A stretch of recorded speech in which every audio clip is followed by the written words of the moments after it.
Buenas a todas las personas acá presentes. Nos acompañan hoy en este evento virtual que hemos titulado SOS Cuba, un año sin justicia, representantes de Freedom House, Cubalex, Justicia 11J, Amnistía Internacional, Human Rights Watch y el Institute for War and Peace Reporting, donde estaremos conversando alrededor de 1 hora y 15 minutos sobre el contexto cubano, justo a 4 días para que se cumpla el aniversario de las manifestaciones del 11 de julio. Las representantes de Cubalex y Justicia 11J presentarán un informe elaborado por ambas organizaciones, el cual describe y analiza los patrones represivos implementados por el Estado cubano en respuesta a las protestas. Y pues las personas expertas con nosotros explicarán y darán sus impresiones sobre este informe. Estaremos hablando en el idioma español, pero contaremos también con interpretación simultánea al inglés. Y ahora pues les presento y dejo en compañía de Gerardo Bertin, vicepresidente de Programas Internacionales de Freedom House, quien supervisa los esfuerzos de la organización para promover la democracia y los derechos humanos en todas las regiones. Tiene más de 20 años de experiencia trabajando en gobernabilidad y democracia y lucha contra la corrupción, derechos humanos y fortalecimiento de la sociedad civil. Sin más, Gerardo, bienvenido. Gracias a Giselle por la presentación. Estoy, la verdad, muy contento de estar con ustedes hoy para este seminario web especial de Freedom House, SOS Cuba, un año sin justicia, y poder proporcionar algunos comentarios antes de iniciar las conversaciones y las presentaciones. Como ustedes saben, Freedom House es la organización estadounidense más antigua que se dedica al apoyo y la defensa de la democracia en todo el mundo. Nuestros programas apoyan a los defensores de derechos humanos y sus esfuerzos para promover gobiernos abiertos, defender los derechos humanos, fortalecer la sociedad civil y facilitar el libre flujo de información e ideas. Un aspecto crucial de nuestro trabajo es crear espacios como este para dialogar y proporcionar plataformas internacionales para los defensores de los derechos humanos y las víctimas. Creemos que los esfuerzos para combatir los abusos de poder y las violaciones de los derechos humanos tienen que ver precisamente con proteger y defender la dignidad humana y trascender la política y la ideología. El próximo 11 de julio marcará un año desde las protestas populares más grandes en Cuba desde 1959. Si bien es cierto que esta crisis fue generada en parte por el COVID, devastó una sociedad que ya luchaba para defender sus derechos. Los gritos de libertad y abajo de la dictadura reflejaron décadas de opresión del pueblo cubano, falta de derechos humanos y libertades fundamentales negados durante mucho tiempo por la dictadura más longeva del hemisferio occidental. En una respuesta brutal, típica de los gobiernos autoritarios, el presidente Miguel Díaz-Canel ordenó a las fuerzas de seguridad acudir al lugar donde los seguidores básicamente protestaban y se opuso violentamente a las protestas pacíficas. Al mismo tiempo, el régimen interrumpió los servicios de Internet y bloqueó el acceso a las redes sociales para evitar que los activistas se comunicaran y se organizaran en líneas. Decenas de manifestantes pacíficos fueron brutalmente reprimidos, mientras que en los días posteriores, la cifra de prisioneros políticos por participar en estas protestas pacíficas sobrepasó la cifra de 1000. A quienes hemos vivido lo suficiente la represión del 11 de julio, no hizo más que recordarnos las tristes dictaduras en América Latina, la de Pinochet, la de Viola, la de Noriega, la de Alvarado y otras. Quienes todavía permanecen en prisión o han sido condenados a prisión domiciliaria o lanzados al exilio forzado, deben saber que desde Freedom House hemos abogado sin cesar por sus libertades y lo seguiremos haciendo. Durante casi 50 años, Freedom House ha monitoreado las tendencias globales en derechos políticos y libertades, como ustedes saben, libertades civiles. Ambos han sufrido importantes caídas a nivel mundial en los últimos 15 años. De los 35 países que medimos en América Latina o el hemisferio occidental, Cuba ocupa constantemente el último lugar en ambas métricas y tiene más parecido a países como Bahrein y Bielorrusia, más que a Nicaragua e incluso hasta Venezuela. En Cuba, el único país del hemisferio con una calificación mínima de 0 en libertad de prensa y asociación, los defensores de los derechos humanos y los periodistas independientes están bajo constante vigilancia del gobierno y sufren acoso e intimidación patrocinados por el Estado. Tan sistemática es la campaña de represión del régimen que las casas de muchos activistas se han convertido en sus prisiones de facto. Cuba es también el peor abusador de la libertad de Internet de la región, seguida de Venezuela. Según el informe de Freedom House, Freedom of the Net, Cuba tiene una de las tasas de conectividad más bajas del hemisferio occidental. A pesar de las mejoras significativas en los últimos años, el acceso regular al Internet sigue siendo extremadamente costoso. Las conexiones son deficientes y el control por parte de las autoridades sigue siendo preocupante. El decreto ley 35, introducido en agosto del 2021, un mes después de las históricas protestas del 11 de julio, censura y criminaliza la libertad de expresión. No está lejos los decretos leyes anteriores como el del 370, el 349 o la ley 88. Muchos han argumentado que las vagas definiciones de lo que constituye una violación permitirán una implementación arbitraria, como ocurrió en otros países autoritarios, como la aprobación en el año 2020 de su legislación en Nicaragua sobre delitos cibernéticos, que condujo el silenciamiento masivo de la oposición. A pesar de esto, Cuba ocupa un puesto en el Consejo de Derechos Humanos de la ONU y repetidamente evita rendir cuentas por sus violaciones de derechos humanos. Esto no puede continuar. En 2008, Cuba firmó el Pacto Internacional de Derechos Económicos, Sociales y Culturales y el Pacto de Derechos Civiles y Políticos. Sin embargo, el gobierno de la isla no ha ratificado ninguno de estos tratados. La Habana no ha ratificado el protocolo facultativo de la Convención contra la Tortura y otros tratos o penas crueles. Desde la fundación del Consejo de las Naciones Unidas el 2006, Cuba ha seguido ocupando uno de los 8 escaños de este Consejo durante 5 mandatos, lo que convierte en el país que más tiempo ha servido en el Consejo de Derechos Humanos a pesar de su récord en derechos humanos. La trayectoria política y de derechos humanos de Cuba depende de gran parte de la voluntad y la capacidad de la comunidad internacional para impulsar una rendición de cuentas procesable a largo plazo de acuerdo a las normas internacionales de derechos humanos. Una coalición de democracias latinoamericanas y europeas debe presionar al régimen de Cuba para que promulgue reformas democráticas, despenalice a la sociedad civil, empodere al pueblo cubano para ayudar a moldear el futuro de su país a través de compromiso, el diálogo y exija que las Naciones Unidas, a los expertos independientes y las organizaciones internacionales de derechos humanos puedan acceder a las prisiones en la isla. Estimados y estimadas, estoy seguro de que este evento ofrecerá ideas invaluables para guiar una respuesta internacional que exija justicia a las víctimas del 11 de julio en Cuba. Los cubanos tienen derecho a tener derechos. Muchas gracias. Muchísimas gracias, Gerardo. Muy oportunas las palabras.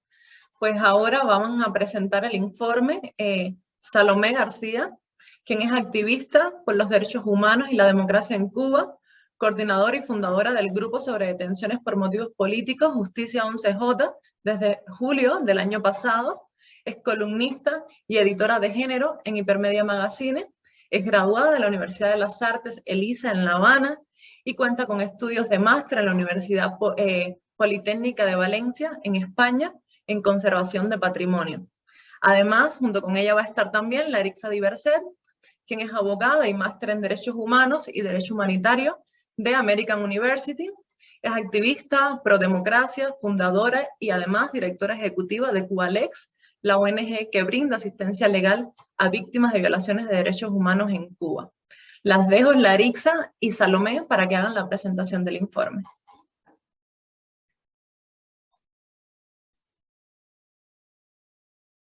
Muchas gracias.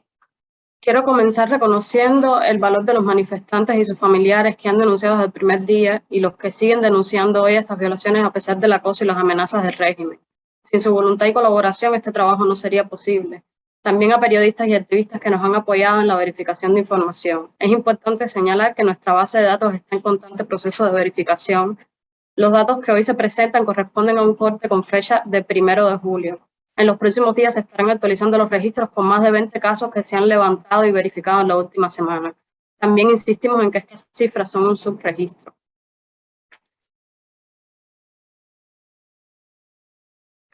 En la tarde del 11 de julio, en reacción a las protestas pacíficas, masivas e inéditas en más de 60 localidades de Cuba, Miguel Díaz-Canel compareció en vivo en Televisión Nacional y dio la orden de combate, un llamado al enfrentamiento civil. Miles de manifestantes fueron reprimidos con abuso de la fuerza, violencia y armas de fuego por agentes de la seguridad del Estado vestidos de civil, policías uniformados y tropas especiales de las Fuerzas Armadas Revolucionarias. En la noche del 11 de julio y la madrugada del 12, luego de un apagón de internet, la policía y las tropas especiales ingresaron armados a los barrios con la intención de detener a manifestantes. Al menos 2 personas fueron ejecutadas extrajudicialmente. Se ha podido verificar la identidad de otras 4 personas heridas por disparos durante las protestas, incluido un menor de 16 años en La Guinera. Se observó también un patrón represivo de detenciones violentas en los días siguientes en la mayoría de las localidades del país. Casos en que las boinas negras emplearon armas de fuego durante la detención, resultando herida una persona en su vivienda. Que se conozca, ningún oficial ha sido sancionado por estas actuaciones. Hasta la fecha, las autoridades cubanas no han dado cifras sobre la cantidad de personas arrestadas por participar en las protestas. No obstante, desde el mismo 11 de julio, las organizaciones Justicia, 11J y Cubalex iniciamos un registro de más de 100 personas detenidas, la mayoría reportadas en desaparición forzada en ese momento. Durante el mes de julio, Cubalex brindó asistencia jurídica en la presentación de habeas corpus para 58 personas detenidas arbitrariamente, incluyendo menores de edad.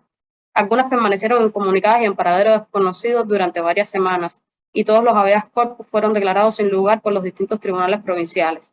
Hoy dicho registro alcanza las 1.484 detenciones. De ellas se han podido verificar el 87% a través de los testimonios de manifestantes o sus familiares, o con documentos emitidos por los tribunales o fiscalía. La mayor parte de las detenciones se registraron en La Habana, Santiago de Cuba, Matanzas, Artemisa y Mayabeque. Si bien los datos que hemos recogido son una muestra transversal de la diversidad de la sociedad cubana actual, ya que en las protestas participaron y fueron detenidas personas de todas las edades y proveniencias sociales, también podemos señalar algunos patrones. Del total de las personas detenidas, el 85% se reconocen como hombres, aproximadamente el 15% como mujeres y la identidad de género de 7 personas es desconocida o no binaria. Las edades que se repiten con más frecuencia entre los manifestantes son los 20, 21, 22 y 25 años. Esto confirma la alta presencia de personas jóvenes en las protestas, verificable en los videos viralizados en redes.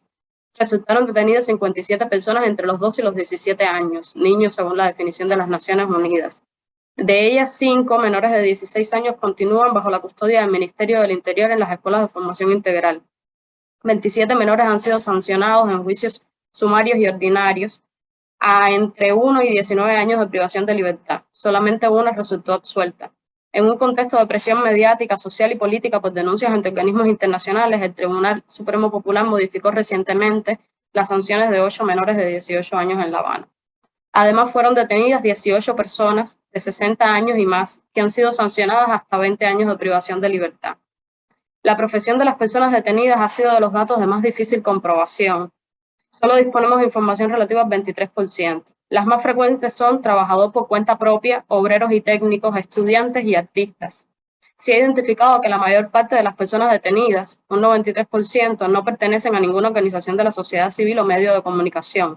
En el contexto de las protestas, 138 activistas, defensores de derechos humanos, líderes religiosos y opositores, así como periodistas y comunicadores han sido privados de su libertad, incluso sin que se haya llegado a participar en las protestas, como es el caso de Luis Manuel Otero Alcántara, líder del Movimiento San Isidro, José Daniel Ferrer, líder de UNPACU, o Vigilio Mantilla. Hoy siguen en prisión, la mayoría juzgados 60. Es significativa la alta representatividad de mujeres y personas mayores de 60 años en este grupo de vulnerabilidad. De las 218 mujeres arrestadas, 41 están en grupos de vulnerabilidad y de estas permanecen en detención hoy 17. Señalamos como un patrón de violencia el abuso de medidas cautelares y sanciones privativas de libertad a las mujeres. Con respecto a la detención de personas pertenecientes a la comunidad LGBTIQA, se han documentado malos tratos con sesgos discriminatorios. Las personas trans han sido ubicadas en centros de detención en correspondencia con su sexo y no con su identidad de género. En consecuencia, han denunciado tratos degradantes como raparle el cabello o decomisar el vestido que llevaban durante la manifestación, y se han recibido testimonios de abusos sexuales. Asimismo, se han registrado testimonios de niños y adolescentes que describen maltratos físicos y psicológicos durante sus detenciones, interrogatorios y reclusión, incluida la falta de asistencia médica oportuna. También casos de niños que han enfrentado síntomas de depresión o manifestado intenciones suicidas. Tras las protestas, una menor de 17 años declaró haber sido víctima de amenazas de carácter sexual. Se han identificado además 36 personas con padecimientos crónicos, discapacidades físicas o mentales o pacientes de psiquiatría. Solamente 10 han sido excarceladas, mientras que 26 han sido sancionadas hasta 22 años de privación de libertad. Aunque no se ha podido identificar el perfil racial de la totalidad de manifestantes, se encuentra con una muestra significativa que permite afirmar que, a pesar de haber sido detenidas más personas de piel blanca que personas mestizas o afrodescendientes, un mayor porcentaje de personas de este último grupo permanecen en prisión y han sido juzgadas en mayor proporción. Hemos sistematizado denuncias de la situación de 40 centros de detención en las distintas provincias del país en los que han permanecido manifestantes del 11J. Además, se ha mantenido un gran número de personas en detención temporal en estaciones policiales y centros de instrucción penal.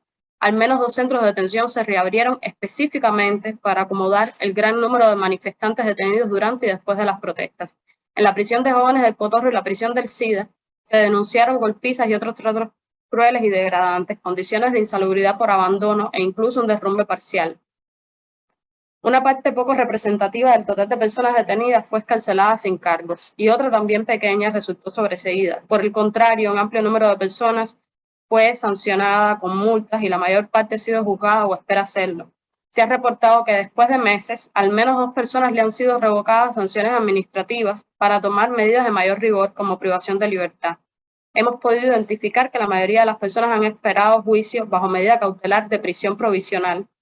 Como se aprecia en estos 2 gráficos, este es un gráfico de la situación de las personas en enero y vemos cómo varía muy poco hasta el día de hoy, cuando ya la mayoría de las personas que están en prisión están cumpliendo sanción de privación de libertad. La Habana, Matanzas y Artemisa son las provincias con más manifestantes procesados por la vía judicial y con procesos colectivos de hasta 33 manifestantes por expediente. Con la intención de criminalizar la protesta y estigmatizar a las personas que se manifestaron en julio, la Fiscalía ha hecho uso de figuras delictivas comunes como desórdenes públicos, desacato, atentado e instigación a delinquir, por lo general en combinación, buscando sanciones conjuntas más elevadas.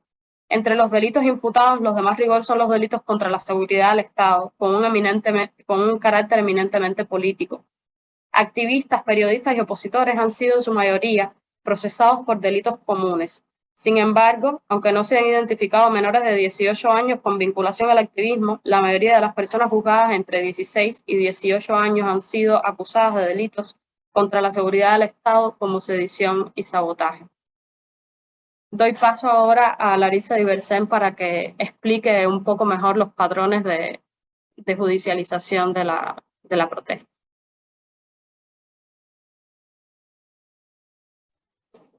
Buenas tardes, quisiera agradecer a todos los que han hecho posible este evento y el interés de ustedes en este tema. Inicio mi exposición afirmando que las protestas del 11 de julio de 2021 marcaron un hito en la historia de Cuba y que ha ocupado las primeras planas en los medios más influyentes del mundo. Esto no hubiese sido posible sin la solidaridad y el trabajo de los grupos de sociedad civil dentro y fuera de la isla, que desde entonces han trabajado arduamente en generar información que ha permitido a diversas organizaciones de defensa de derechos humanos como Amnistía Internacional y Human Rights Watch, que hoy nos acompañan, medios de prensa, gobiernos y organismos internacionales como el Comité contra la Tortura y el Comité para los Derechos del Niño, denunciar y visibilizar la situación de derechos humanos en el país, condenar la represión estatal y exigir la liberación de los manifestantes. La represión desatada ha traído un reducido costo político para el gobierno, que se ha visto obligado a justificarse y ofrecer información, aunque inexacta, sobre los procesos penales contra los manifestantes del 11 de julio. Aún así, el Estado incrementó sus herramientas de control para evitar nuevos intentos de protesta, como la convocatoria el 15 de noviembre de 2021, que dejó un saldo de 103 personas detenidas, de las cuales 11 continúan en detención, 8 fueron sancionadas en juicios sumarios con sanciones entre 9 meses y 2 años de privación de libertad. La persecución obligó a exiliarse al menos 30 personas detenidas a raíz de las protestas del 11 de julio de 2021, incluyendo sus familiares, por el continuo hostigamiento y el temor a ser privados de la libertad, el castigo más severo utilizado por el gobierno cubano contra las personas críticas del sistema. Desde el 11 de julio hemos recibido denuncias que involucran al menos 40 establecimientos penitenciarios y centros de detención en 13 de las 15 provincias del país. Varios manifestantes utilizaron de manera recurrente la huelga de hambre como forma de protesta por las condiciones de vida en las cárceles: hacinamiento, insalubridad, alimentación insuficiente y de mal estado, carencia de medicamentos o negación de atención médica. Hemos registrado otras formas de represalia como traslados repentinos de prisión, provocando desapariciones forzadas temporales, aislamiento e incomunicación, golpiza y violencia física con fines coercitivos y otras formas sistemáticas de tortura que utilizan contra la población reclusa en general. Las medidas para reprimir las protestas del 11 de julio e inhibir a la sociedad variaron de provincia a provincia y se aplicaron de forma selectiva. Después de las detenciones masivas, las medidas fueron desde expulsiones de centros laborales, suspensión temporales o definitivas de centros de estudio, liberaciones sin cargo, excarcelación bajo medida de aseguramiento que no implicaban privación de libertad, aplicación de multas administrativas como única consecuencia, sobreseimientos provisionales, hasta el juzgamiento en procesos sumarios y ordinarios. Según nuestros registros, el 64% de las personas detenidas el 11 de julio fueron sometidas a procesos penales. Según fuentes oficiales, informaron que erradicaron 23 causas penales contra 67 personas que fueron juzgadas colectivamente a través del atestado directo o procedimiento sumario ante tribunales municipales, con violación de las garantías del debido proceso, especialmente el derecho a la defensa. De ellas, solo una resultó absuelta. Las sanciones oscilaron entre 8 meses y 1 año de privación de libertad. El 60% de los detenidos fueron sometidos a procesos ordinarios y el 64% de ellos ya fueron juzgados. En todos los casos, la Fiscalía solicitó sanciones desproporcionadas por delitos comunes y de carácter político. Realizamos el seguimiento de 28 juicios celebrados entre el diciembre de 2021 y enero de 2022, que se caracterizaron por celebrarse a puerta cerrada y bajo fuertes operativos policiales, una violación de las garantías del debido proceso que atenta contra la publicidad y transparencia que requiere la Administración de Justicia. En principio, las sanciones se extendieron hasta 30 años de privación de libertad y el 41% de las personas juzgadas fueron sancionadas por el delito de sedición. Luego de los procesos de apelación, las sanciones máximas se redujo a 25 años. Un 11% de las personas sancionadas fueron juzgadas por jurisdicción militar, por la presunta participación en saqueo en las tiendas de moneda libremente convertibles, MLC, que son propiedad de los militares. Hemos tenido acceso a 103 documentos oficiales relacionados con los procesos judiciales, que nos han permitido documentar las responsabilidades de jueces y fiscales, quienes ejercieron de forma arbitraria sus funciones y realizaron acciones que garantizan la impunidad de los militares a cargo de organizar, ejecutar actos de agresión, violencia e intimidación contra los manifestantes. Estos funcionarios estatales utilizaron un lenguaje estigmatizante para caracterizar a los acusados, en frases irrelevantes al proceso penal, como no realizan ninguna actividad socialmente útil, se relacionan con personas de desajustada conducta social, no participan en las actividades convocadas por las organizaciones de masa, entre otras expresiones similares que denigran y humillan a la persona de manera injustificada. Las mujeres participantes en las protestas se encuentran en una situación especial de vulnerabilidad. 17 mujeres fueron sancionadas en juicio sumario, de las cuales solo a 4 le modificaron en apelación la sanción de privación de libertad por la de trabajo correccional sin internamiento. Al menos 2 mujeres le iniciaron nuevos procesos penales antes de cumplir las sanciones impuestas en juicio sumario. Otras esperaron el proceso en libertad y luego de ser notificada la sanción a cumplir, fueron obligadas a ingresar nuevamente en prisión. La discriminación se agrava en los casos de las mujeres activistas que recibieron sanciones entre 6 y 8 años de privación de libertad por los delitos de desorden público, desacato y atentado. Por otro lado, las sanciones a las 17 mujeres procesadas por delitos contra la seguridad del Estado, como sedición y sabotaje, oscilan entre 5 y 20 años de privación de libertad. Si bien el efecto de la represión redujo el número de protestas en el espacio físico, se incrementó el activismo y la denuncia en el espacio virtual, a lo cual el Estado ha reaccionado con cortes generales y selectivos de acceso a Internet y la telefonía celular. Otras medidas de control ejercidas son la reducción de la banda ancha para obstaculizar el flujo de información desde y hacia la isla y la implementación de un sistema normativo que tiene como objetivo frenar el disenso dentro de Cuba, donde resaltan normas legales como el nuevo Código Penal, los decretos leyes 370 de 2019 y 35 de 2021. La aplicación de esta norma le permitiría al gobierno calificar la transmisión en vivo de manifestaciones como la protesta masiva del 11 de julio o las convocatorias de protestas en las redes sociales como la del 15N como incidentes de ciberseguridad, tales como ciberterrorismo, ciberguerra y subversión social. Y de hoy la palabra a Salomé para que dé las recomendaciones finales de este informe. Gracias. En atención a la urgencia de obtener justicia y reparación para los manifestantes del 11J y otros escenarios de protesta pública, al estado de las prisiones de Cuba, a la impunidad de la que gozan los funcionarios de la justicia y los agentes de las fuerzas represivas, en previsión de la repetición de patrones en los próximos escenarios de protesta pública como exigencia de derechos fundamentales, Justicia 11J y Cubalex recomendamos a la comunidad internacional que realicen condenas enérgicas contra la violencia y la represión extremas desplegadas en Cuba. Rechazo a la acción de órganos represivos y a la aplicación de normativas jurídicas que restringen el ejercicio de derechos fundamentales, entre ellos de manera fundamental el nuevo Código Penal aprobado en abril. Promoción de petición de libertad urgente para los presos políticos en Cuba, documentados por ONGs como Justicia 11J, Cubalex, el Observatorio Cubano de Derechos Humanos y Prisoner Defenders. Garantizar mecanismos de acceso a esta protección internacional para las personas perseguidas por manifestarse públicamente en Cuba en ejercicio de su libertad de expresión y asociación, con la intención de preservar su integridad y prevenir los riesgos de la migración por vías irregulares. Imposición de sanciones contra los responsables de violaciones de los derechos humanos en Cuba, incluidos jueces y fiscales que han participado en la represión, contenidas en legislaciones sobre responsabilidad de derechos humanos como la Ley Magnitsky. Cese de toda acción que legitime, financie o ayude a la dictadura militar cubana, sus instituciones, organizaciones de masas y aparatos represivos. A la Unión Europea pedimos la suspensión del acuerdo de diálogo político y de cooperación con Cuba, en tanto no existan garantías de respeto en Cuba a las cuestiones relativas a los derechos humanos. Y por último, las organizaciones de defensa de derechos humanos y de carácter humanitario, pedimos que insistan en la petición de ingreso en el país con intención de que puedan inspeccionar el estado de los centros de reclusión, potenciar el acercamiento a las víctimas directas e indirectas de la represión, de modo tal que puedan ser escuchados sus testimonios y reclamos en primera persona y sea posible la sensibilización de actores claves en la toma de decisiones entre quienes pueden apoyar nuestros reclamos. Muchas gracias. Muchísimas gracias, Salomé Larixa, por ajustarse al tiempo y por la presentación de este informe. Ahora le vamos a dar paso a panelistas que van a hablar precisamente acerca de su visión sobre el informe. Tendrán para ello 5 minutos cada uno y empezamos con Erika Guevara Rosas, quien es abogada, feminista y activista de derechos humanos. Actualmente se desempeña como directora para las Américas en el Secretariado Internacional de Amnistía Internacional. Es responsable de liderar el trabajo de derechos humanos de las organizaciones en toda la región. Por favor, Erika, cuando desees.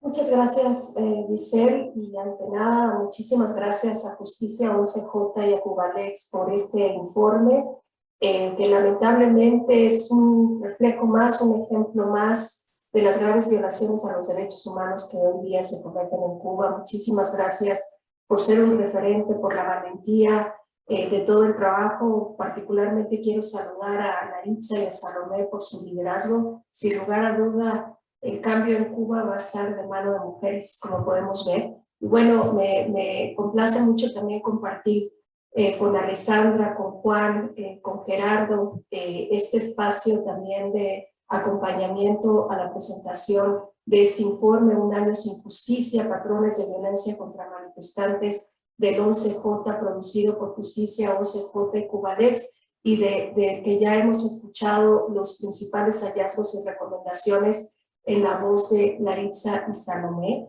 Y bueno, lo que claramente este informe pone en evidencia es que en Cuba estos patrones de represión que hemos visto a partir del 11J del año pasado son parte de una política sistemática y generalizada de represión que ha violentado masivamente los derechos humanos del pueblo cubano por décadas y que en los últimos años se ha venido a profundizar precisamente por el silencio cómplice de la comunidad internacional, que en muchos casos solo se ha quedado en la denuncia sin tomar acciones contundentes en contra de un gobierno, de un Estado que está dispuesto a todo por controlar el poder el menoscabo de los derechos humanos de la mayoría de las personas en Cuba.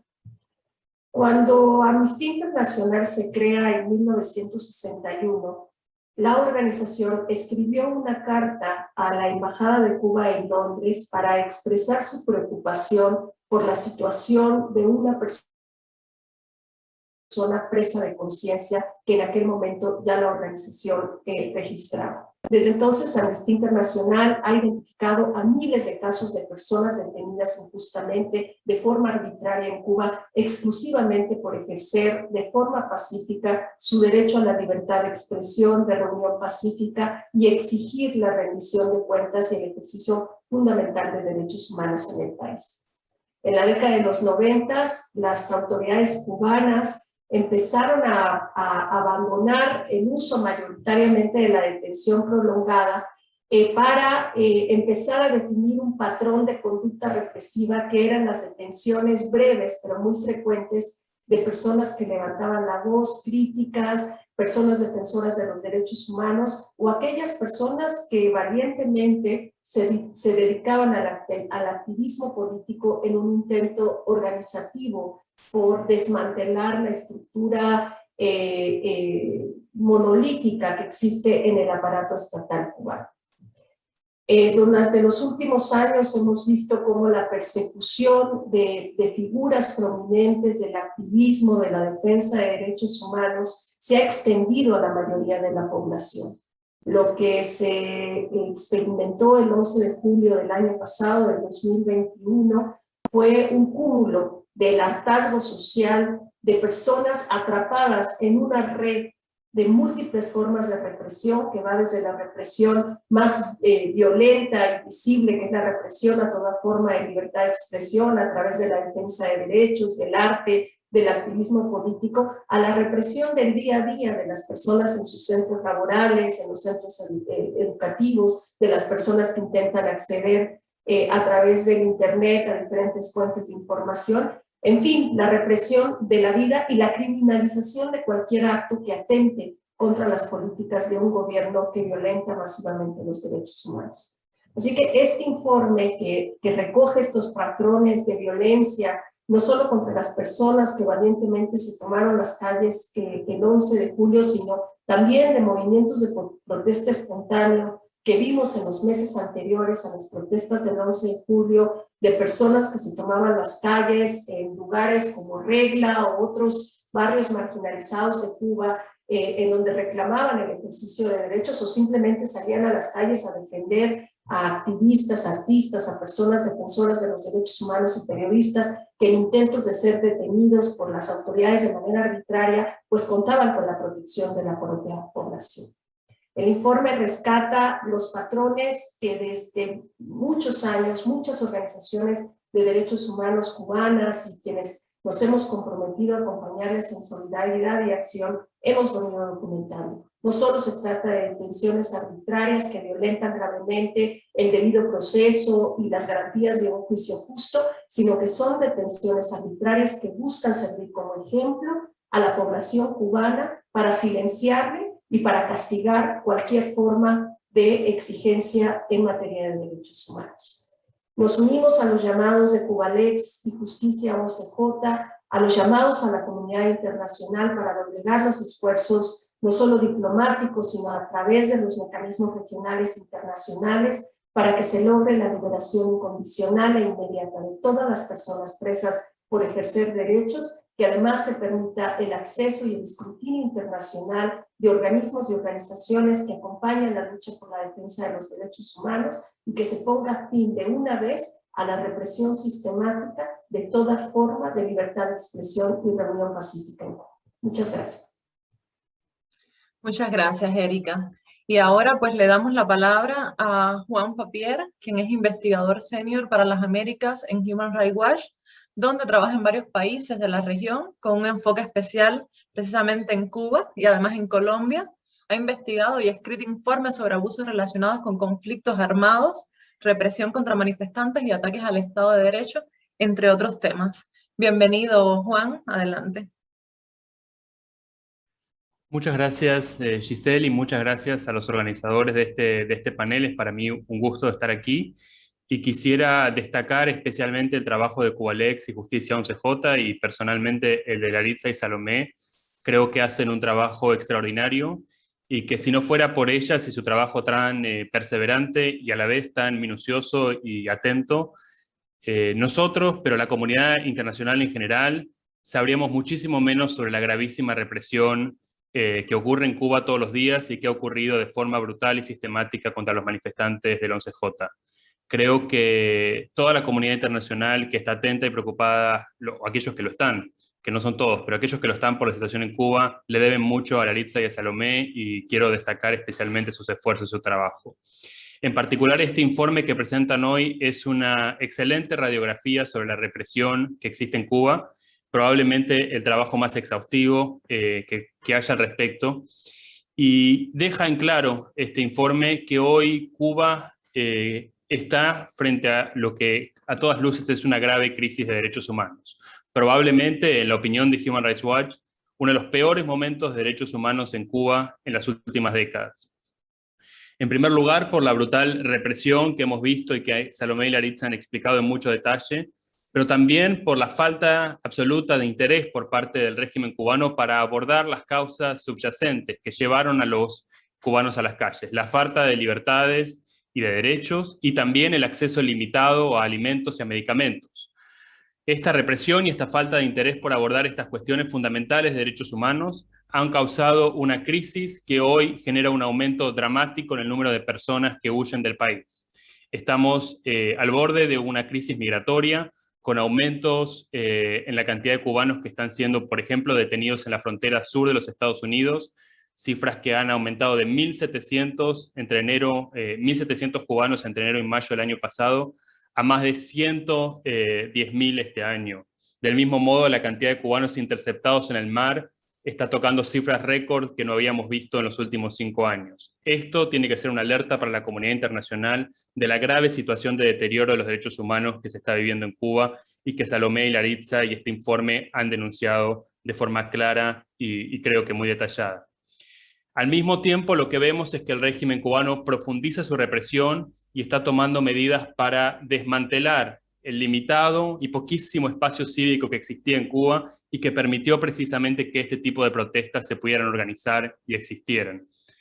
Como sabemos, como parte de este ejercicio de represión, la Asamblea Nacional Cubana recientemente aprobó un nuevo Código Penal que incluye múltiples normas vagas e imprecisas que fácilmente podrían ser utilizadas para profundizar esta represión contra los manifestantes pacíficos en Cuba. Además, se trata de un código penal aprobado en el año 2022 que establece la pena de muerte por fusilamiento por varios delitos, incluyendo por el delito de sedición que se ha utilizado para criminalizar a muchos de los manifestantes del 11J. Lamentablemente, estos valientes manifestantes que salieron a las calles en Cuba tienen sobradas razones para pensar que han sido abandonados por buena parte de la comunidad internacional. Creo que América Latina y la comunidad internacional le debe un mea culpa a los cubanos. La respuesta de la comunidad internacional hasta ahora ha sido un fracaso y ha permitido que estos manifestantes se sientan abandonados y ha permitido a lo largo de décadas que prospere y se mantenga una dictadura en América Latina y en el Caribe que ya lleva 60 años, 6 décadas, reprimiendo de forma sistemática y generalizada los derechos humanos. Por eso nosotros creemos que los gobiernos de América Latina y Europa en particular deben aumentar urgentemente su escrutinio sobre las violaciones de derechos humanos en Cuba y priorizar una respuesta multilateral y coordinada para apoyar los derechos de los activistas cubanos, de los manifestantes que han sido sometidos a malos tratos. Eso requiere condenar de forma inequívoca la represión, denunciar la situación de derechos humanos en Cuba frente a los órganos relevantes de Naciones Unidas, en particular, por ejemplo, del Consejo de Derechos Humanos. Asimismo, la alta comisionada de Naciones Unidas para los Derechos Humanos, Michelle Bachelet, quien rara vez ha denunciado públicamente los abusos en Cuba, debería condenar públicamente las violaciones sistemáticas de derechos humanos en el país antes de dejar su cargo a finales de agosto. Es prioritario que la comunidad internacional exija que Cuba abra sus cárceles al escrutinio internacional, que cese la represión y que libere a aquellas personas que han sido detenidas de forma arbitraria. Me temo mucho que si la comunidad internacional no escala su escrutinio internacional sobre Cuba y no adopta una política concertada y multilateral que trate este problema como la crisis que verdaderamente es, solamente vamos a ver que la situación se va a volver peor y peor, a pesar de la enorme valentía de todos los cubanos que se tomaron las calles hace un año. Muchas gracias. Muchas gracias a ti, Juan. Y ahora le vamos a dar la palabra a Alessandra Pina, quien es la directora de programas para América Latina y el Caribe de Freedom House.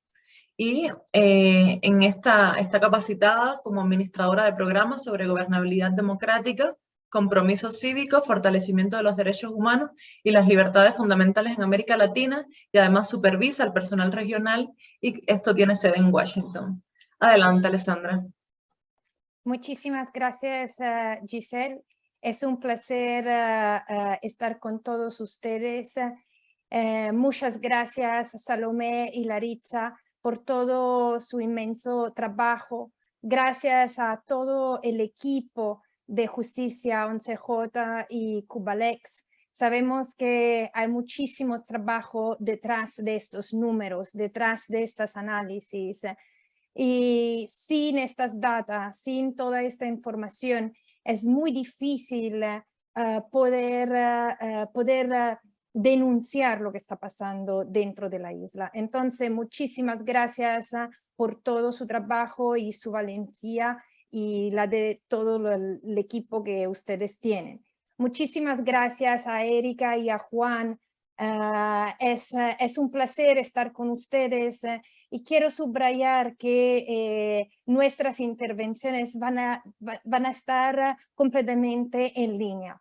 No es un caso que organizaciones como Amnistía Internacional y Human Rights Watch y Freedom House están en línea sobre este tema. Esto es porque la situación de Cuba es una situación tan grave que es importante seguir denunciando, y es muy triste que tenemos que hacerlo diciendo que la comunidad internacional, a pesar de estos números, no está haciendo bastante.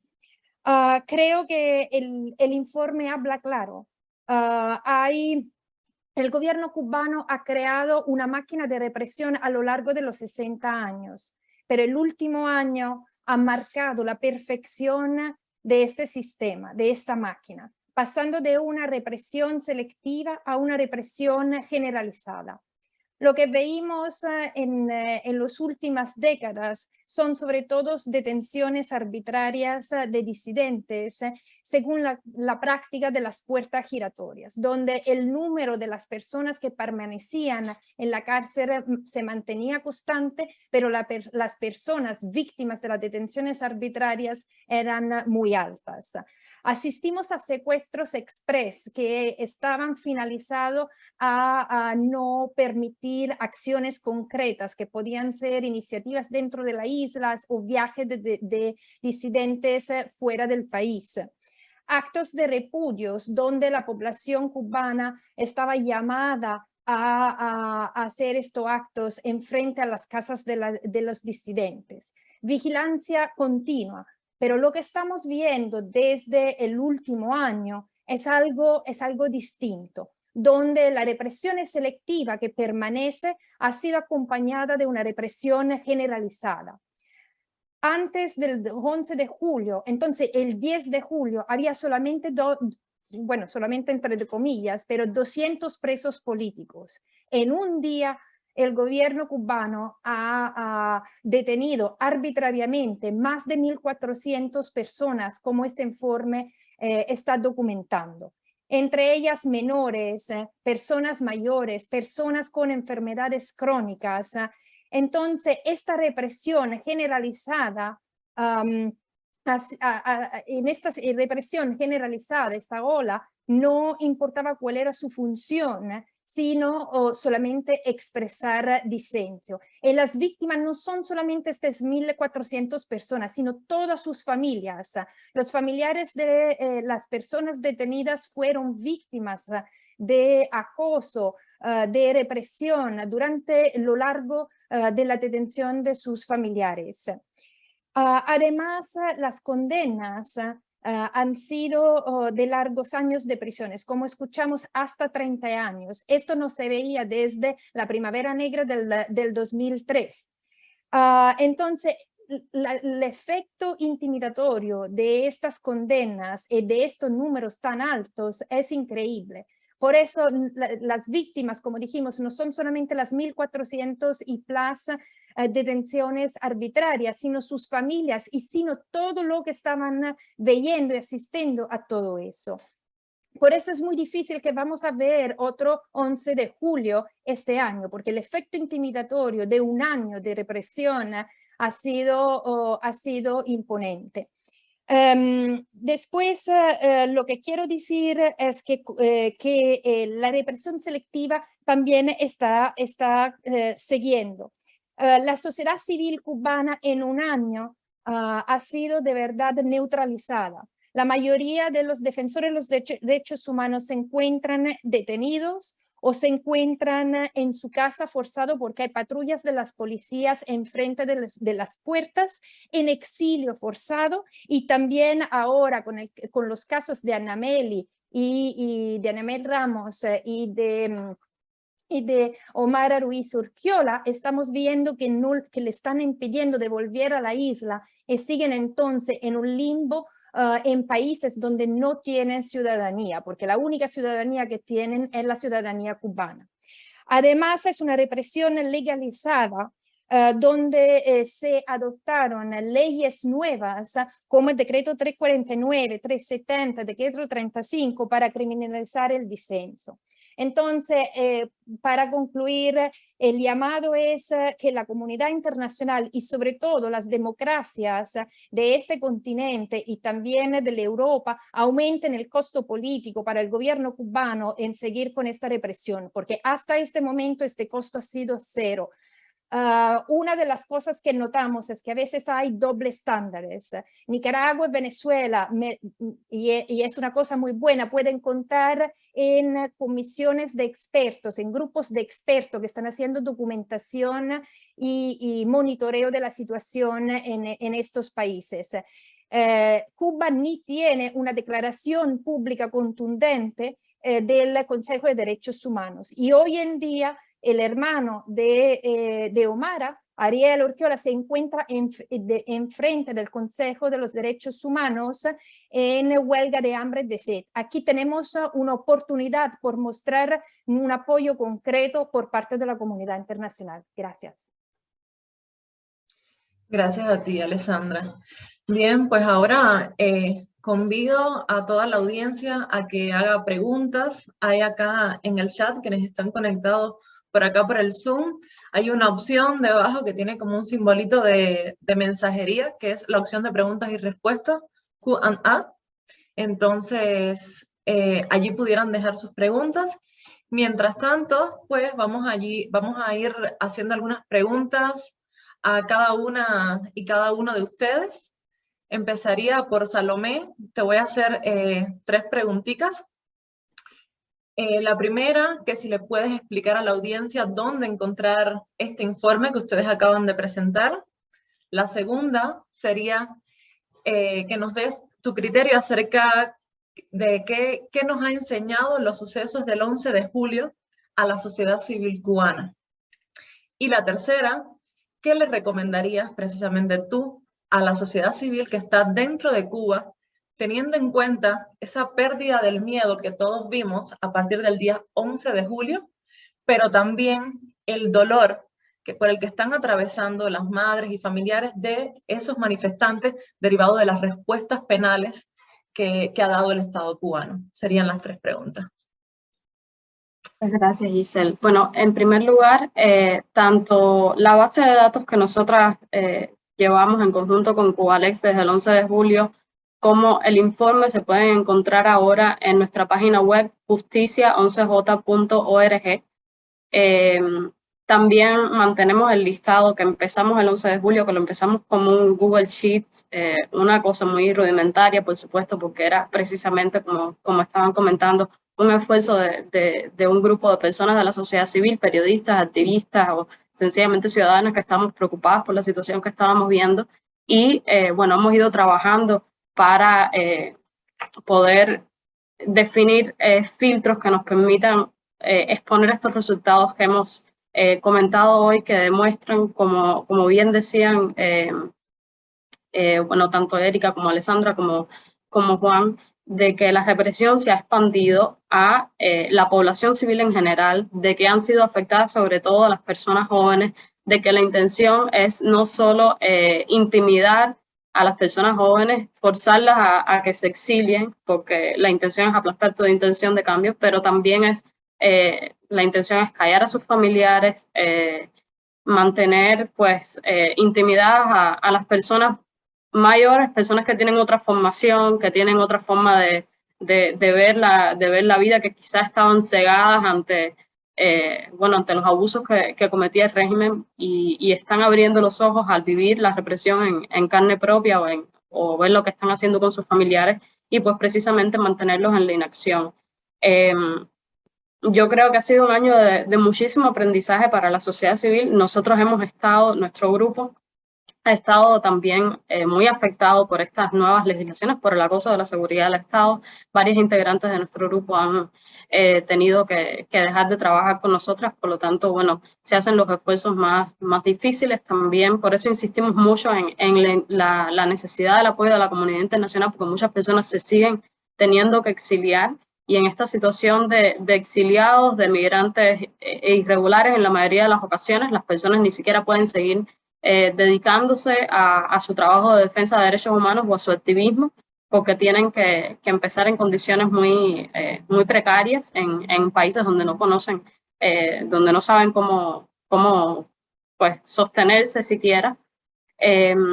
Pero si algo ha quedado demostrado es que las personas que han denunciado desde el primer día, las personas que se han mantenido denunciando o haciendo algún tipo de activismo en favor de sus familiares, como es el caso de la familia de Andy García, que ahora mismo tienen una medida cautelar en su casa. Ellos han estado coordinando ayuda humanitaria, es una de las familias que más ha estado haciendo por otras familias de presos políticos, o el caso del padre de Roland Jesús Castillo Castro, uno de estos menores que fue excarcelado, que su padre fue condenado a 2 años de prisión. Es decir, vemos este acoso tan fuerte contra las familias, pero a pesar de esto, las personas que se han mantenido denunciando han visto por lo menos alguna atención internacional e incluso mejoría en las condiciones. Ayer mismo vimos también que cancelaron con una licencia extrapenal a Javier Delgado Mora, que es un activista por los derechos humanos con enfermedades crónicas bastante mayor. Y bueno, precisamente necesitamos que estos beneficios se extiendan a otras personas. Sobre todo nos preocupan ahora mismo las personas con enfermedades crónicas, personas mayores de 60 años, las madres. Hay muchísimos hijos abandonados en este momento, es decir, abandonados en el sentido de la crisis humanitaria que atraviesa Cuba, y que hasta llevar una java a la prisión para que las personas se puedan alimentar dentro de la prisión es una epopeya. Entonces, yo agradezco muchísimo, como decía al principio, a todas las personas que siguen dentro de Cuba, especialmente a los familiares que siguen denunciando, a pesar de, como mencionaba Juan, el silencio a veces que es desesperanzador, ¿no?, de la comunidad internacional, y pues insistir en que tenemos que seguir en esta lucha, porque, bueno, sobre todo yo creo que ha servido mucho para fortalecer los vínculos entre los cubanos que queremos democracia para Cuba. Muchas gracias, Salomé, por tus respuestas y por todo lo que inspira este trabajo. Larixa, para ti también 3 preguntas. Voy a mezclar una que acaban de hacer acá en el chat con otra que ya nos habían dado previamente. Bueno, la primera, ¿cuál sería para ti la mayor lección que nos ha dejado precisamente el 11 de julio? La segunda, teniendo en cuenta el patrón de comportamiento de los jueces que se ha visto a raíz de las sentencias que han dictado, ¿por qué crees que han hecho rebaja de sanciones en la segunda instancia a partir de los recursos de apelación y casación?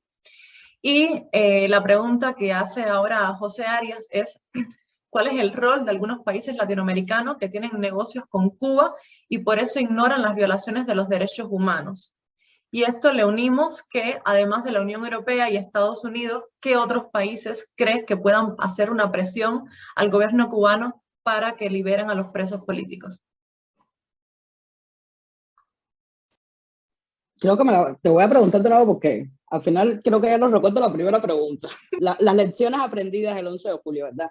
Ajá. Bueno, lo primero es que fue todo lo que se ha vivido después del 11 de julio ha sido un proceso de aprendizaje, especialmente para las organizaciones de la sociedad civil. Ha representado un reto, sobre todo recopilar información del contexto, especialmente las organizaciones que estamos desde fuera, ¿no? Un poco trabajar con Cuba como hacía y atienda. Eso ha sido el principal reto, tener información que nos ha permitido a Coalilex Justicia 11 a tener estos datos. Lidiar con el miedo, con la frustración. Para eso se requiere una preparación y creo que el 11J nos ha venido en ese sentido a ser mucho más fuerte. Era algo con lo que, si bien nosotros desde Coalilex por la asistencia que damos sí habíamos lidiado, creo que el manejo de la frustración nos ha obligado a pensar en maneras mucho más efectivas de buscar esa información que muchas veces no hay. Entonces, la primera lección es esa, ¿no? Ha servido a sociedad civil para mirarse por dentro, incluso la solidaridad y unión entre grupos ha demostrado que a pesar de que puedan haber diferencias de pensamiento, hay un tema común y es el respeto a la vida principalmente, en el tema de la privación de libertad que está implicada en eso. Entonces esa sería la primera lección. La segunda pregunta con el tema de los jueces, ¿no? ¿Me la puedes repetir para...? Sí, la segunda era, precisamente a partir del análisis de la sentencia y el patrón que han utilizado los jueces para sancionar, ¿por qué crees que han modificado en segunda instancia la sanción y han rebajado a muchos de los manifestantes? La mayoría de los manifestantes que rebajaron la sanción fueron a los menores entre 16 y 18 años y jóvenes entre, bueno, mayores de 18 y creo que hasta 21 o 24 años fue creo que la edad mayor que hicieron rebajas. Y fueron rebajas considerables. Pero eso sucedió después del examen de Cuba ante el Comité de los Derechos del Niño, donde recibió una crítica muy fuerte respecto a la administración de justicia en menor. Entonces, no creo que haya sido gratuito. De hecho, la sentencia, una de las características que también vimos era las notificaciones de la sentencia a raíz de la modificación o la reforma del proceso penal con una nueva ley, la 143, se han excedido demasiado. Hay sentencias que han demorado 4 meses en notificarse después de haberse realizado el juicio y esto evidentemente no es gratuito, están esperando una orden. Ya vimos un video que publicó Diario de Cuba acerca de cómo se administra justicia en Cuba, la falta de independencia de los tribunales, y no fue hasta después que salió en las observaciones finales del Comité de los Derechos del Niño cuando salieron todas estas sentencias. Entonces para mí no fue una casualidad que los jueces fueran benévolos. De hecho la fórmula que utilizaron y evidentemente criticaron al Tribunal de Primera Instancia fue apreciar de manera extraordinaria el artículo 52CH del Código Penal vigente, que todavía el otro no ha entrado, y es que supuestamente los confesaron y colaboraron con las autoridades y apreciaron esta circunstancia de manera intensa y por eso hicieron una rebaja considerable hasta la mitad los límites de la sanción del delito de sedición, que el límite mínimo es 10 años y rebajaban hasta 5. Evidentemente esto fue una estrategia porque, o sea, uno leyendo la sentencia se da cuenta que no apreciaron a todo el mundo estas circunstancias, sino solo los casos entre los menores y los jóvenes. O sea, hay otras personas que no tenían antecedentes penales y podrían haberse apreciado y no se hizo, ¿no? Y quizás también un poco, que era una de las preocupaciones nuestras, es que los menores, los padres no participar en el proceso, fueron sometidos a interrogatorios y creo que la propia Fiscalía los reconoció, que tuvo en cuenta el arrepentimiento y las posibilidades de reeducación, ¿no? Entonces, eso es algo bastante preocupante, pero para nada fue gratuito, sino la presión que se ejerció, o que en este caso, Coalilex Justicia 11, presentamos todo un informe acerca de la situación de los menores privados de libertad a raíz de las manifestaciones, y bueno, al final las recomendaciones del comité respecto a la administración de justicia con al Estado cubano fueron bien fuertes. La tercera, si me la recuerdas. La tercera pregunta la hace José Arias, que cuál es el rol de algunos países latinoamericanos que tienen negocios con Cuba y por eso ignoran las violaciones de derechos humanos, y si qué otro país, además de la Unión Europea y Estados Unidos, pueden ejercer una presión para que liberen a los presos políticos. Bueno, yo creo que empezando en que no hablemos solo de un solo país. Está la Organización de Estados Americanos, la OEA, que ha tenido un rol súper tibio, enviando un mensaje equivocado a los países de Latinoamérica, especialmente en el contexto del 11 de julio. Suspendieron una reunión del Consejo Permanente que iban a analizar la situación de Cuba, algo que no había sucedido o no sucede desde hace muchos años. Hasta ahora, por ejemplo, la Asamblea General de la OEA no ha anunciado una resolución de derechos humanos condenando la situación de derechos, la crisis de derechos humanos en Cuba, a pesar de que la Comisión Interamericana ha mantenido a Cuba en el capítulo 4, donde tiene a los países con una situación crítica en materia de derechos humanos. Entonces, no solo podemos hablar que Cuba es parte del sistema, es uno de los 35 países, y a pesar de que no es un miembro activo, tiene que cumplir sus compromisos en materia de derechos humanos, los que asumió con la firma cuando se creó la CIDH, con la firma de la Carta Fundacional de la organización, y hasta ahora se ha aplicado dobles estándares, no se aplican los mismos estándares. La OEA no aplica los mismos estándares que aplica Nicaragua y a Venezuela en materia de derechos humanos que los que aplica con Cuba. Y eso manda un mensaje equivocado a todos los países de la región, ¿no? Entonces, creo que empezando por ahí, a la actitud de la OEA respecto, y hablando de todos los países, que es un ente político que no se ha adoptado ningún mecanismo de presión contra el gobierno cubano por violaciones de derechos humanos desde los mecanismos regionales, ¿no? Entonces no podemos criticar a un país en específico por hacerlo si el organismo regional, la Carta Interamericana Democrática está ahí, ¿no? No se ha aplicado con respecto a Cuba, no se ha analizado la situación de Cuba, no tiene información sobre Cuba, es como si no le interesara lo que pasara con el pueblo cubano, y esa es la realidad con respecto a la OEA. Y además de la Unión Europea, bueno, cuando decimos comunidad internacional, ojalá que todos los países pudieran atender la situación que está pasando en Cuba y pudieran interceder. Lo que sí no necesitamos nosotros es que la comunidad internacional reaccione, porque hay muchas madres llorando, hay muchas personas sufriendo dentro de prisión, y ese número está subiendo cada día más. Pero no solo eso, sino que la represión a nivel interno, que una persona no pueda utilizar sus redes sociales para expresar toda su frustración, ya es lo que el colmo, ¿no? De que tú te arriesgas a que te multen, incluso que te priven de la libertad porque haces una directa y dices que estás cansado y que vamos a salir para la calle. Eso ya puede asumirse mañana como una instigación a delinquir a través de las redes sociales, ¿no? Que imponen nuevo código. Entonces, bastante preocupante que algo tan sencillo como hacer una directa, que en cualquier país eso es algo normal, ¿no? Y lo muy cotidiano, en Cuba no se puede hacer. Y que varios países pasen de largo y no miren la situación de los cubanos. Entonces, no decir qué país podrían apoyar y cambiar la situación de Cuba, yo creo que eso tiene que ser un esfuerzo conjunto. Ya lo había dicho ya Juan, multilateral, para poder presionar al gobierno de Cuba y que respete la situación de derechos humanos. Gracias, Larixa. Hay otras preguntas acá, hay una específicamente que es para Salomé, que dice que si tienes alguna idea sobre la distribución del empleo en las personas presas identificadas, un poco para ver esta relación entre el empleo estatal y el sector privado. Sí, nosotros tenemos información de alrededor del 23% de las personas. Otro patrón que hemos detectado es que en la mayoría de los expedientes la mayoría de las personas se les pone como desocupadas. Esto no se corresponde con la realidad de las personas. Una de las profesiones que hemos detectado con más frecuencia, ya lo mencionaba en mi presentación, es la de trabajador por cuenta propia. También hay obreros y técnicos, es decir, es como en el segundo lugar. Hay muchos estudiantes y muchos artistas. Esto, bueno, por supuesto que haya tanta representación de artistas no nos sorprende, porque había un movimiento artístico, aunque no todos los artistas que participaron en las protestas estaban vinculados a ningún grupo. Sencillamente hay mayor inclinación a expresarse libremente, pero yo creo que la mayor representación se puede decir entre las personas es trabajadoras por cuenta propia, aunque no tengan licencia, porque, por ejemplo, sobre todo en los jóvenes hay muchos muchachos que quizás están estudiando y venden algún artículo, tienen un puesto de venta de vegetales o algo así, o venden otras cosas en el mercado informal. Entonces sí, sobre todo yo creo que son personas empleadas por cuenta propia. Gracias, Salomé. Y por acá están haciendo otra pregunta. Dice que la pregunta es para el colega que recomendó que los gobiernos de Latinoamérica se deben unir en contra del régimen. Esto debe ser para Juan.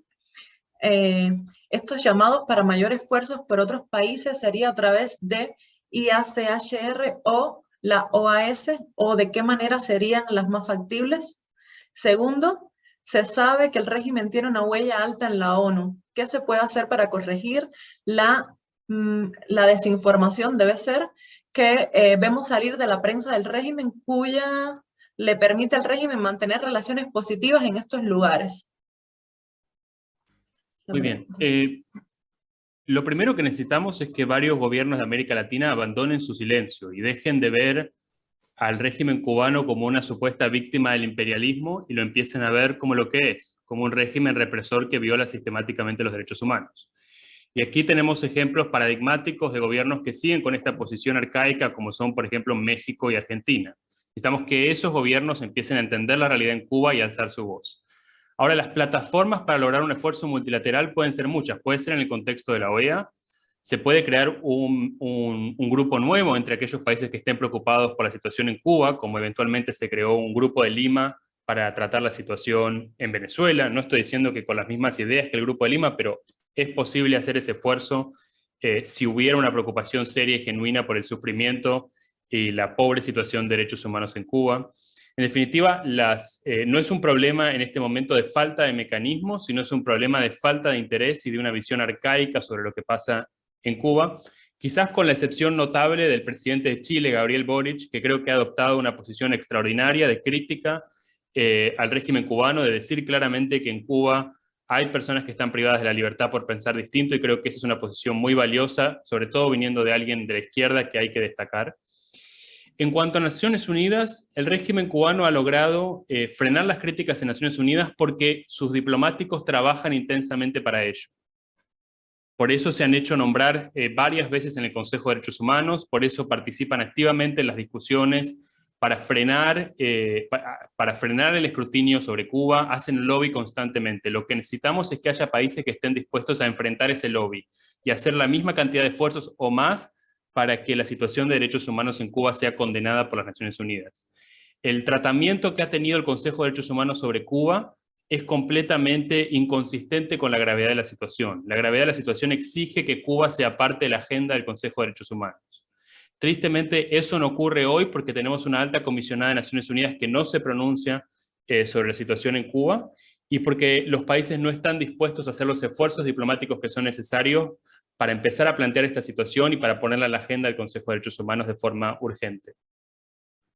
Gracias, Juan. Tenemos otra pregunta de Anarela, que dice, además de la ley Magnitsky, ¿qué otras acciones concretas pueden llevar a cabo la Unión Europea y comunidad internacional para sancionar al régimen por la represión contra el pueblo de Cuba? Y dos, pregunta ella misma, ¿qué proponen las organizaciones para visibilizar la violación de derechos humanos en Cuba? Larixa, no sé si tal vez puedas contestar esta. El micrófono lo tienes. ¿Puedes repetirme la pregunta? Sí. Además de la ley Magnitsky, ¿qué otras acciones concretas pueden llevar a cabo la Unión Europea y la comunidad internacional para sancionar al régimen cubano por la represión hacia la ciudadanía? ¿Y qué proponen las organizaciones para visibilizar la violación de derechos humanos en Cuba? O sea, debe ser las organizaciones de los otros integrantes que están acá, que la contesten. Bueno, con respecto a la ley Magnitsky, que es una normativa específicamente de los Estados Unidos, creo que es un mecanismo más, ya más enfocado en la responsabilidad individual, y en el caso, por ejemplo, de Cuba, que no forma parte de la Corte Penal Internacional, que no se puede llevar casos por violaciones de derechos humanos, es un mecanismo importante. No solo lo tiene Estados Unidos y la Unión Europea, también tienen países como Canadá, Reino Unido, Estonia. Es un procedimiento que ha venido en aumento y que es una forma también de los gobiernos apoyar los procesos democráticos, por lo menos la corrupción y las violaciones de derechos humanos en aquellos países de preocupación, ya sea a nivel regional o a nivel mundial.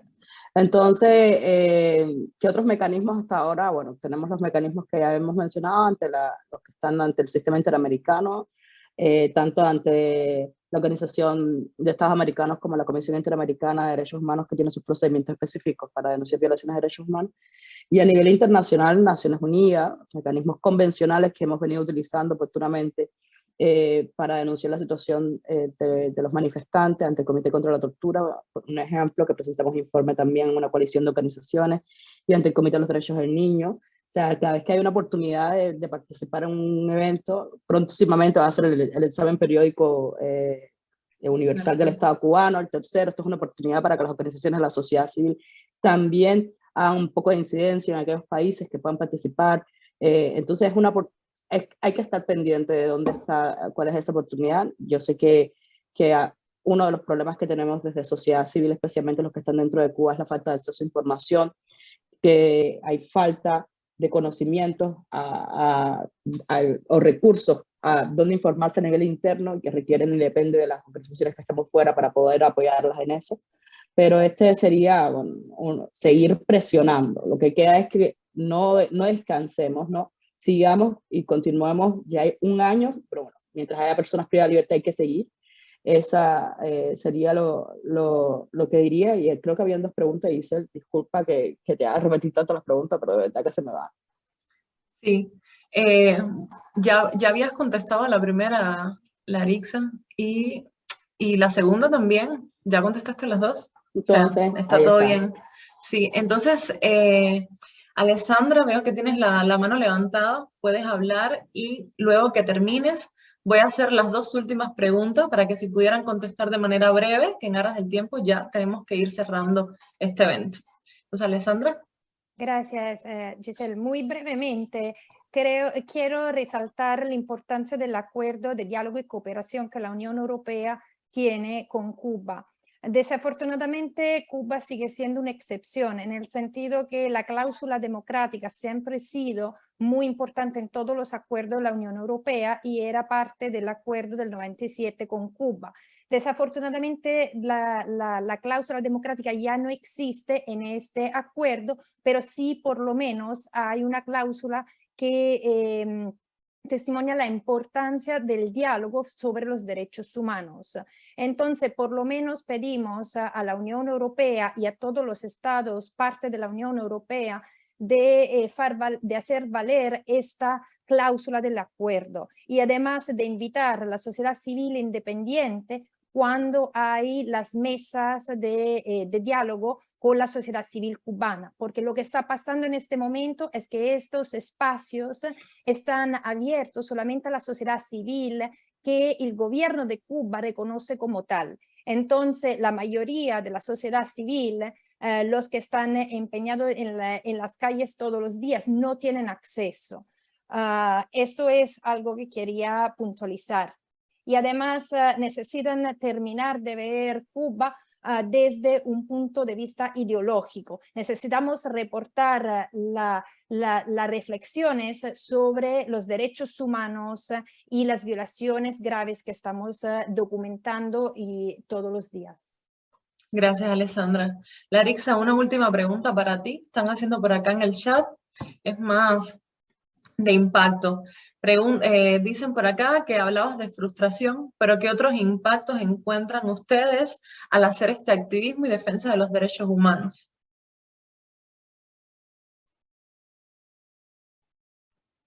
Bueno, creo que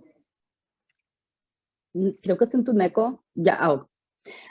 Una de las cosas que hemos visto nosotros, bueno, no solo a partir del 11 de julio, sino que a raíz de todos estos procesos penales ha habido mayor interés por parte de la ciudadanía de informarse de cuestiones legales, ¿no?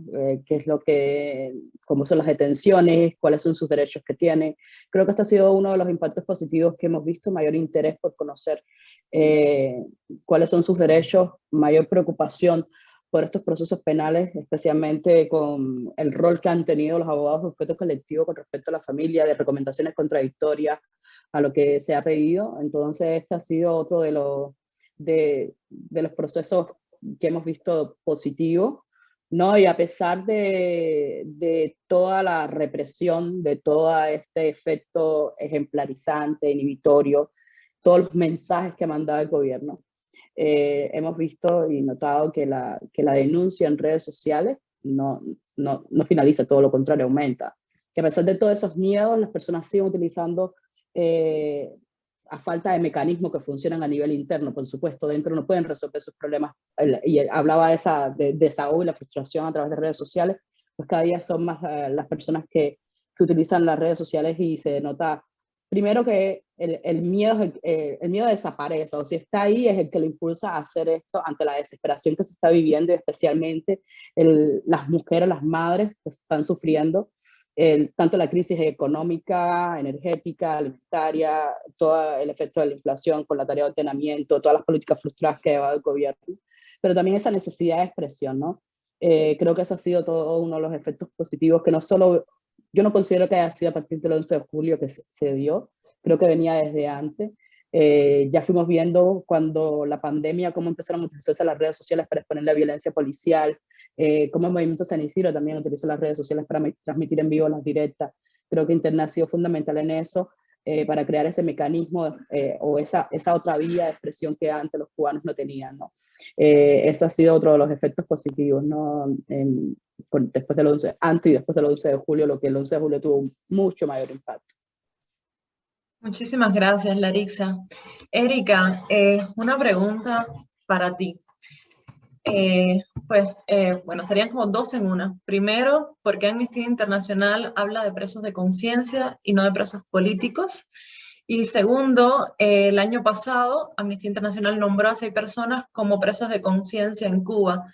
Saber si han tenido alguna respuesta por parte del Estado cubano ante esto. Gracias, Giselle. Bueno, independientemente de la referencia o definición de lo que significa una persona presa política, para Amnistía Internacional es importante reconocer que las personas, sobre todo en Cuba, que hoy día están detenidas por ejercer un derecho fundamental, que es la libertad de expresión, y en el caso de las protestas de asamblea pacífica, las personas que han sido detenidas ni siquiera estaban vinculadas a activismo político, ¿no? A través de procesos más formales, si lo podemos llamar así. Y para Amnistía Internacional, las personas presas de conciencia son precisamente estas personas que a través del ejercicio de sus derechos humanos de forma pacífica exigen la rendición de cuentas y el ejercicio fundamental de derechos, y por eso son castigadas y por eso son detenidas arbitrariamente. Y ahí, digamos, la diferencia, ¿no? Bien dicen que no todas las personas presas por ejercer derechos son políticas, ni todos los políticos son presos. Entonces, ahí la distinción que desde Amnistía Internacional hacemos, el reconocimiento de que se trata de personas que ejercen derechos y que por ese ejercicio de derechos, por ese ejercicio de la defensa, están siendo detenidas de manera arbitraria. Y bueno, decir que lamentablemente, y hablo también en nombre de organizaciones como Human Rights Watch y Freedom House, Amnistía Internacional no tiene acceso a Cuba. Es uno de los pocos países en todo el mundo en donde el escrutinio internacional, la labor de monitoreo, de documentación, de investigación, está totalmente prohibida para las organizaciones de derechos humanos que acompañamos la lucha por la defensa desde fuera y que acompañamos a las organizaciones de defensa de derechos humanos en Cuba, en donde la organización de la sociedad civil es totalmente prohibida por ley, es decir, las asociaciones existentes registradas ante las leyes cubanas son asociaciones vinculadas al gobierno. Las organizaciones de defensa de derechos humanos independientes, autónomas, no tienen la capacidad de acceder a este tipo de registros y al reconocimiento formal de su labor de defensa, por lo que siempre se hace más compleja la investigación, la documentación de casos, pero creo que hay un compromiso de seguir no solo demandando el acceso a Cuba, no solo de organizaciones, sino de organismos y mecanismos internacionales y regionales, y que ahí juega la comunidad internacional una labor indispensable de garantizar de alguna manera que ese acceso se pueda dar para todas las organizaciones. Gracias, Erika, gracias. Y voy a cerrar esta sesión de preguntas con la última.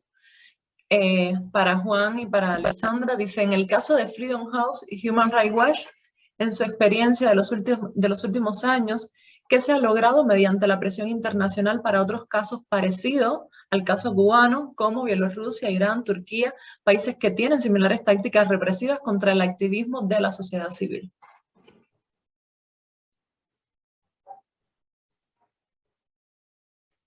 ¿Quién habla? ¿Quién va a hablar? ¿Quieres ir primero? Bueno. La pregunta es qué se ha logrado a través de la presión internacional en otros países. Yo no puedo pronunciarme sobre Irán, por ejemplo, porque mi trabajo es sobre América Latina, y no puedo pronunciarme sobre un país que no conozco en detalle. Pero creo que la presión internacional y nacional, que siempre tienen que ir coordinadas, ha logrado muchas cosas en América Latina en años recientes. En Venezuela probablemente la cantidad de presos políticos que hay sería mucho mayor si no fuera por la presión de la comunidad internacional, si no fuera por la preocupación de las sanciones individuales, si no fuera por la preocupación de la investigación de la Corte Penal Internacional por denuncias de crímenes de lesa humanidad en Venezuela. En Nicaragua, en su momento, en 2018, la presión de la comunidad internacional obligó al régimen a retroceder y luego el régimen volvió a avanzar. Entonces siempre el juego con la presión internacional es difícil, no es fácil y no alcanza por sí solo. Tiene que ir coordinado con una respuesta local. Afortunadamente en Cuba tenemos esa respuesta local, tenemos esos valientes manifestantes que exigen sus derechos en las calles. Ahora es responsabilidad de la comunidad internacional apoyarlos.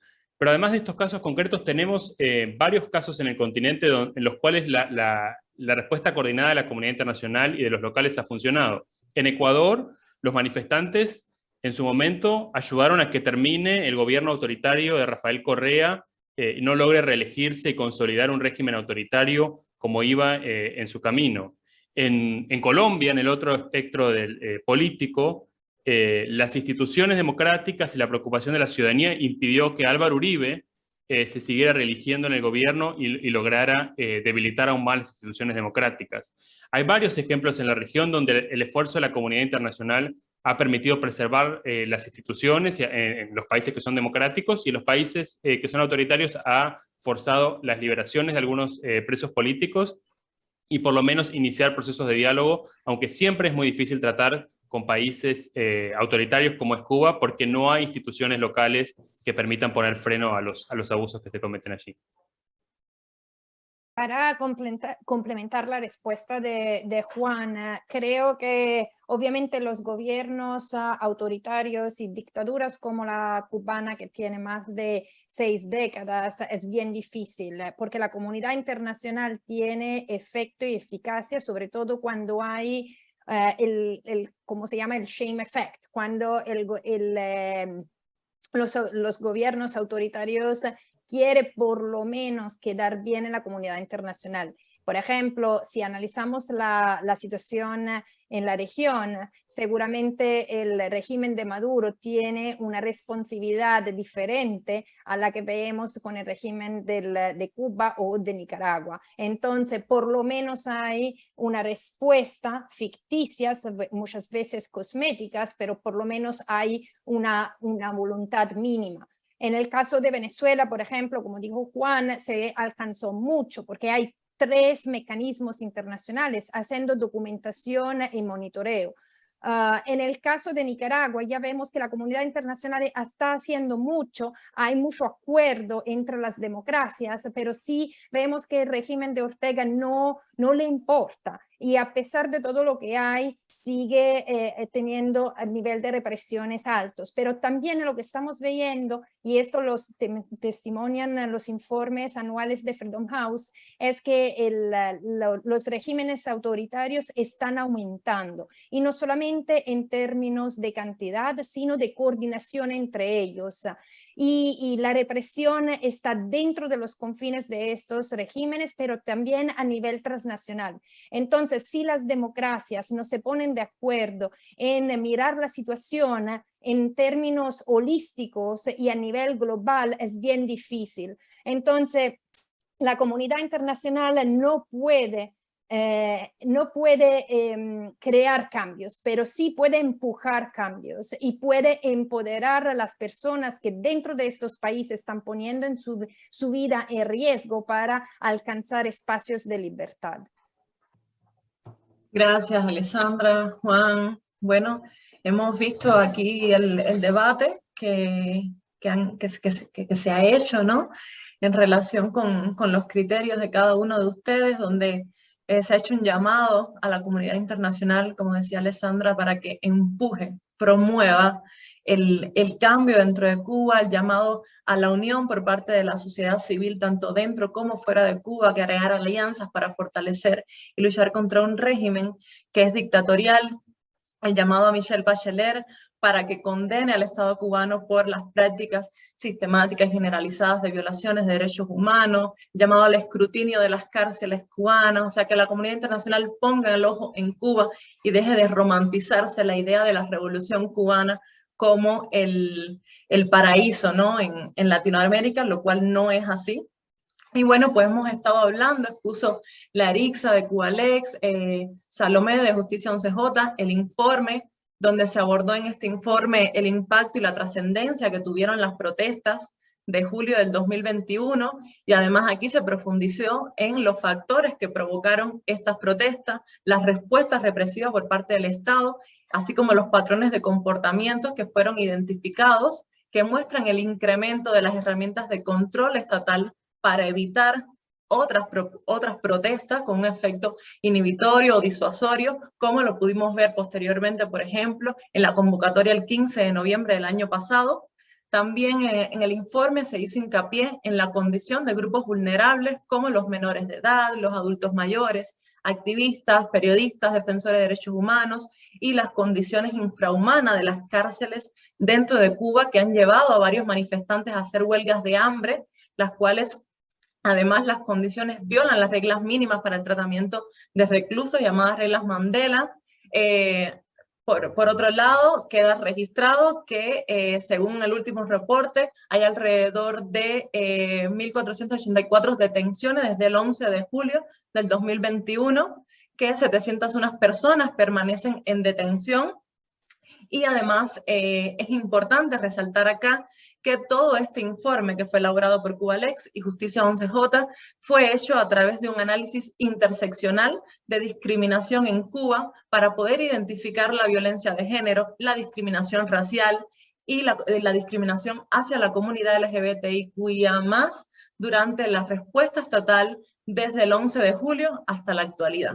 Entonces esperamos con mucho gusto que hayan aprendido, que se hayan ido con nuevas ideas acerca de lo que está pasando en Cuba hoy y que la comunidad internacional entienda y abra los ojos de la importancia de señalar al Estado cubano como violador de derechos humanos.